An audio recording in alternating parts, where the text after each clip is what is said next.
әжем қайтыс болып жатыр. Сондықтан намазды оқып жүрді, онда шығарып жібереді. Өйткені Ташкеннен бауырлары келеді ол кісінің. Сондықтан отырып өзім көшеге келем деп еді. Оған әрбір шембірікте келді ғой. Зияны жоқ, келгені көпті кетпейді. Әйтеу Құранын білген, Құранын несін оқып сен құсап, калимасы аузында, мінекей, айналайын, бақытты бол, баянды бол, өмірлі бол, құмырлы бол жаным. Саған айтқан тілегім, мінекей, өң бажам деп тұрсын.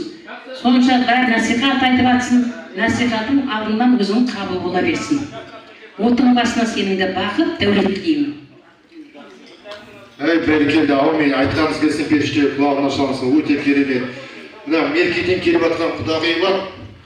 Құда жаңа сөйледі ғой, құдағидың бір сөз айтып жіберсеңіз қосыласыз, иә? Болды, ертең тағы да айтпаңыздар.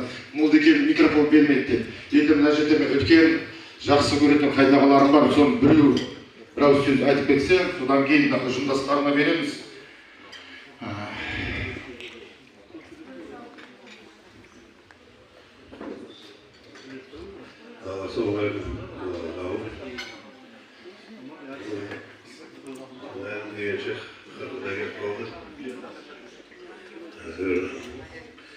Рахмет сіздерге.